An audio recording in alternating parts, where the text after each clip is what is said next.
পৃথিবীর ইতিহাসে কিছু স্থাপত্য এমন নিখুঁত কীর্তি রচনা করেছে যা শুধু স্থাপত্য নয়, একটি সময়ের গল্প, ভালোবাসা ও শিল্পের এক অপূর্ব মিলন। এদের মধ্যে অন্যতম হল তাজমহল, যা প্রেমের প্রতীক হিসেবে সমগ্র বিশ্বে পরিচিত। দ্য এক্সপ্লেনেশনের আজকের পর্বে আমরা জানব পৃথিবীর সপ্তাশ্চর্যের একটি আগ্রা তাজমহল সম্পর্কে। এ ধরনের তথ্যবহুল আরও ভিডিও পেতে চাইলে আমাদের চ্যানেলটি সাবস্ক্রাইব করে রাখুন আর নিয়মিত আপডেট পেতে বেল আইকনে প্রেস করে রাখুন। তাজমহল ভারতের উত্তরপ্রদেশে আগ্রায় অবস্থিত একটি রাজকীয় সমাধি। মুঘল সম্রাট শাহজাহান তার স্ত্রী আরজুমান্দ বানু বেগম, যিনি মমতাজ মহল নামে পরিচিত, তার স্মৃতির উদ্দেশ্যে এই অপূর্ব সৌধটি নির্মাণ করেন। সৌধটির নির্মাণ শুরু হয়েছিল 1632 খ্রিস্টাব্দে, যা সম্পূর্ণ হয়েছিল প্রায় 1653 খ্রিস্টাব্দে। 1631 খ্রিস্টাব্দে শাহজাহান, যিনি মুঘল আমলের সমৃদ্ধশালী সম্রাট ছিলেন, তার দ্বিতীয় স্ত্রী মমতাজ মহলের মৃত্যুতে প্রচণ্ডভাবে শোকাহত হয়ে পড়েন। মমতাজ মহল তখন তাদের চতুর্দশ কন্যার গৌহর বেগমের জন্ম দিতে গিয়ে মৃত্যুবরণ করেছিলেন। তাজমহলের নির্মাণ কাজ মমতাজের মৃত্যুর পর শুরু হয়। মূল সমাধিটি সম্পূর্ণ হয় 1648 খ্রিস্টাব্দে এবং এর চারিদিকে ইমারত ও বাগান আরও 5 বছর পরে তৈরি হয়। 1663 খ্রিস্টাব্দে আগ্রা ভ্রমণ করে ফরাসি পর্যটক ফ্রান্সিস বেরেনিয়ার চিঠিতে লিখেছিলেন, দুটো বিস্ময়কর সমাধি বিবরণ দিয়ে আমি চিঠিটি শেষ করব, যারা আগ্রাকে দিল্লির চেয়ে শ্রেষ্ঠতর করেছে। একটি নির্মাণ করেছেন সম্রাট জাহাঙ্গীর তার পিতা আকবরের সম্মানে এবং অন্যটি সম্রাট শাহজাহান তার স্ত্রীর স্মরণে তৈরি করেছেন তাজমহল, যা অসাধারণ সৌন্দর্যের অধিকারী। স্বামী তার স্ত্রীর শোকে এতই শোকার্ত যে স্ত্রী জীবনে যেমন তার সাথেই ছিলেন, মরণেও তিনি তার কবরের কাছেই থাকবেন। তাজমহলকে মুঘল স্থাপত্যশৈলীর একটি আকর্ষণীয় নিদর্শন হিসেবে মনে করা হয়, যার নির্মাণশৈলীতে পারস্য, তুরস্ক, ভারতীয় এবং ইসলামী স্থাপত্য শিল্পের সম্মিলন ঘটানো হয়েছে। যদিও সাদা মার্বেলের গম্বুজাকৃতি রাজকীয় সমাধিটি বেশি সমাদৃত, তাজমহল আসলে সামগ্রিকভাবে একটি জটিল অখণ্ড স্থাপত্য। এটিকে 1983 সালে ইউনেস্কো বিশ্ব ঐতিহ্যবাহী স্থান হিসেবে তালিকাভুক্ত করে। বিশ্বের 7ম আশ্চর্যের অন্যতম হল তাজমহল। তখন একে বলা হয়েছিল বিশ্ব ঐতিহ্যের সর্বজনীন প্রশংসিত শ্রেষ্ঠ কর্ম। তাজমহল তৈরি হয়েছে বিভিন্ন ঐতিহ্যবাহী নকশার উপর, বিশেষ করে পারস্য ও মুঘল স্থাপত্য অনুসারে।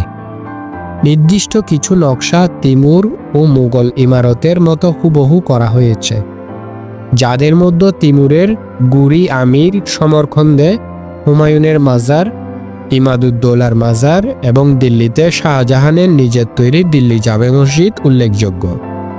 তার পৃষ্ঠপোষকতায় মুঘল ইমারত পরিমার্জনের এক নতুন স্তরে পৌঁছায়, যেখানে পূর্ববর্তী মুঘল ইমারতসমূহ তৈরি করা হয়েছিল লাল বেলে পাথরে।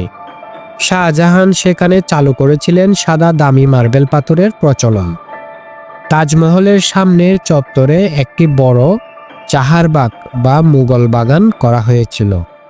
300 বর্গমিটারের প্রায় সব মুঘল চারবাগসমূহ চতুর্ভুজাকৃতির, যার মধ্যখানে মাজার থাকে।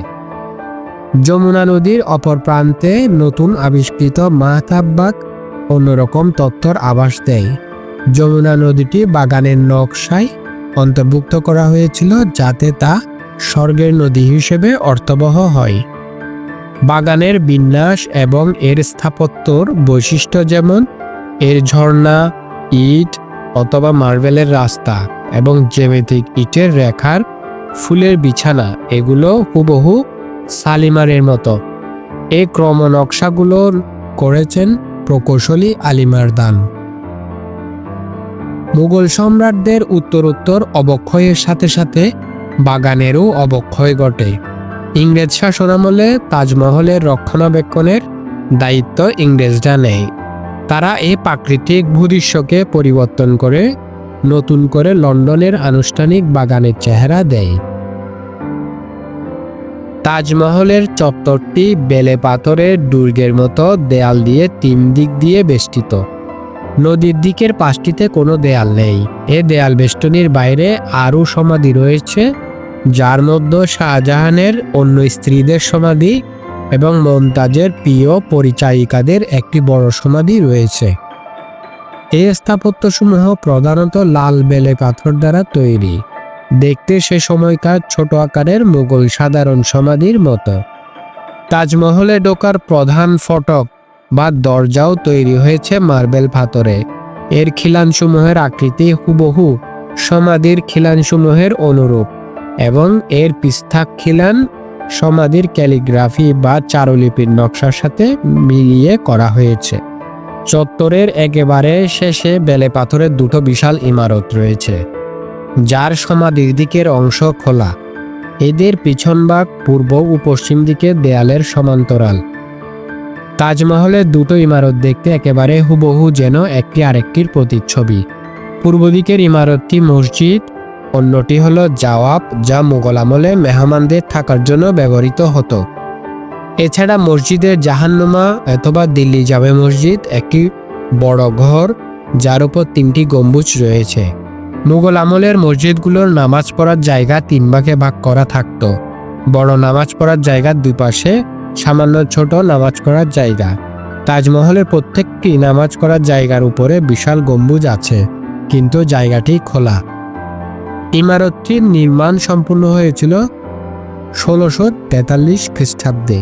তাজমহলের মূলে রয়েছে তার সাদা মার্বেল পাথরের সমাধি, যা অন্যান্য মুঘল সমাধির মতো মূলত পারস্যদেশীয় বৈশিষ্ট্য, যেমন আইওয়ান সহ প্রতিসম ইমারত, একটি ধনুক আকৃতির দরজা, উপরে বড় গম্বুজ রয়েছে। তাজমহলের সবচেয়ে নিচে আছে শাহজাহান ও মমতাজের কবর। সমাধির উপরে মার্বেল পাথরের গম্বুজই সমাধির সবচেয়ে আকর্ষণীয় বৈশিষ্ট্য। এর আকার প্রায় ইমারতের ভিত্তির আকারের সমান, যা প্রায় 35 মিটার। এই উচ্চতা হওয়ার কারণ গম্বুজটি একটি 7 মিটার উচ্চতার সিলিন্ডার আকৃতির ড্রামের উপর বসানো। এর আকৃতির কারণে এই গম্বুজকে কখনো পেঁয়াজ গম্বুজ বা পেয়ারা গম্বুজও বলা হয়। গম্বুজের উপরের দিকে সাজানো হয়েছে একটি পদ্ম ফুল দিয়ে, যা তার উচ্চতাকে আরও দৃষ্টিগোচর করে। বড় গম্বুজটির গুরুত্বের কারণ এর 4 কোণায় আরও 4টি গম্বুজ রয়েছে। ছোট গম্বুজগুলোও দেখতে বড় গম্বুজটির মতোই। বড় গম্বুজের উপর মুকুটের মতো একটি পুরনো মোচাকার চূড়া রয়েছে। চূড়াটি 1800 শতকের আগে স্বর্ণের নির্মিত ছিল, কিন্তু বর্তমানে এটি ব্রোঞ্জ দিয়ে তৈরি।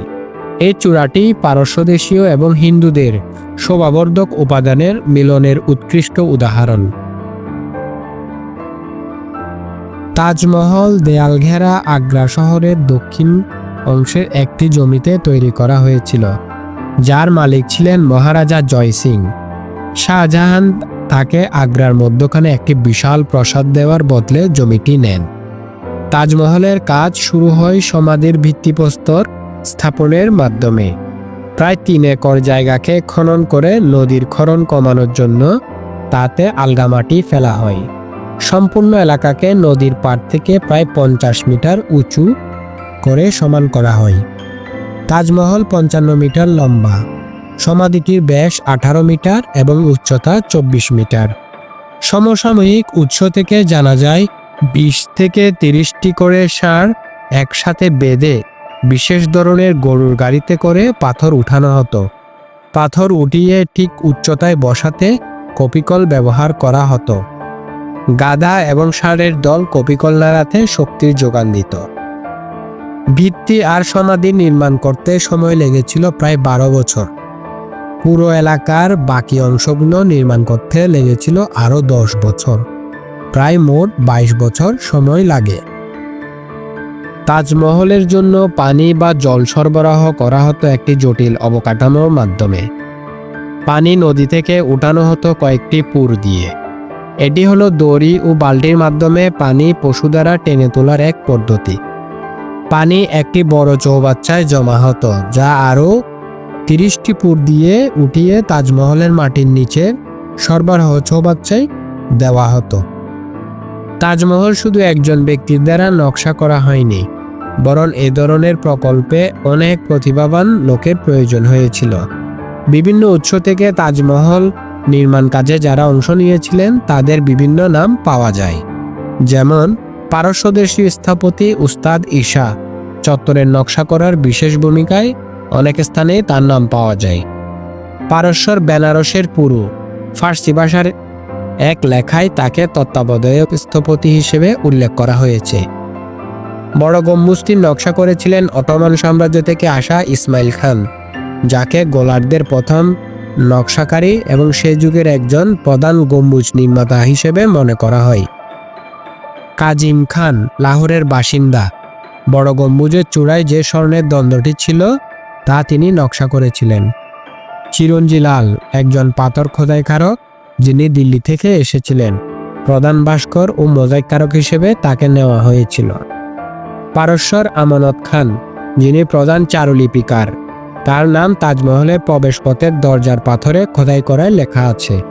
মুহাম্মদ হানিফ রাজমিস্ত্রিদের তত্ত্বাবধায়ক হিসেবে কাজ করেছিলেন। তাজমহল তৈরি হয়েছে সমগ্র এশিয়া এবং ভারত থেকে আনা বিভিন্ন উপাদান সামগ্রী দিয়ে। নির্মাণ কাজের সময় 1000-এরও বেশি হাতি ব্যবহার করা হয়েছিল নির্মাণ সামগ্রী বহন করে আনার জন্য। সাদা মার্বেল পাথর আনা হয়েছিল রাজস্থান থেকে। লাল, হলুদ বা বাদামি রঙের মধ্যম মানের পাথর আনা হয়েছিল পাঞ্জাব থেকে। চীন থেকে আনা হয়েছিল কঠিন সাদা সবুজ পাথর আর স্ফটিক টুকরা। তিব্বত থেকে সবুজ নীলাভ রঙের রত্ন এবং আফগানিস্তান থেকে নীলকান্তমণি আনা হয়েছিল।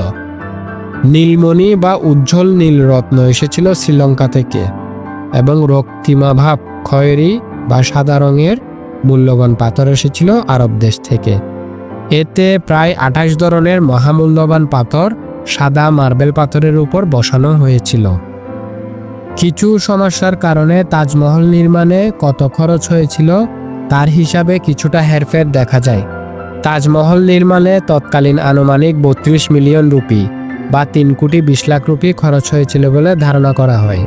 কিন্তু শ্রমিকের খরচ, নির্মাণে যে সময় লেগেছে এবং বিভিন্ন অর্থনৈতিক যুগের কারণে এর মূল্য অনেক। একে অমূল্য বলা হয়। তাজমহলের নির্মাণ কাজ শেষ হতে না হতেই শাহজাহান তার পুত্র আওরঙ্গজেবের দ্বারা ক্ষমতাচ্যুত ও আগ্রার কেল্লায় গৃহবন্দী হন। কথিত আছে জীবনের বাকি সময়টুকু শাহজাহান আগ্রার কেল্লার জানালা দিয়ে তাজমহলের দিকে স্থির দৃষ্টিতে তাকিয়ে কাটিয়েছিলেন।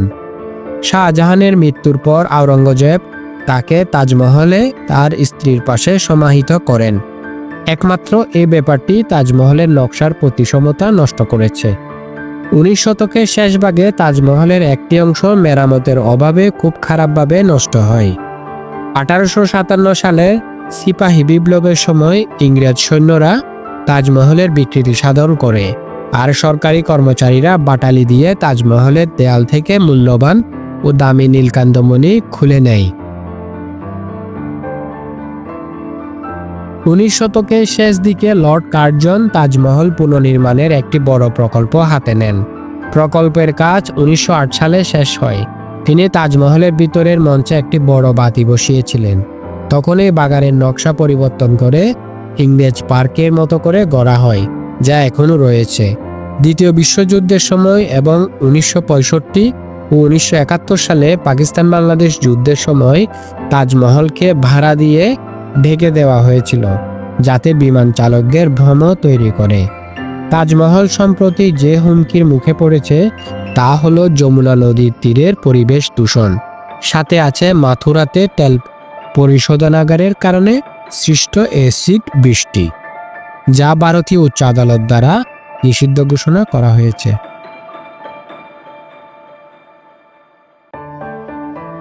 নির্মাণের পর থেকে তাজমহল বহু পর্যটককে আকর্ষিত করেছে।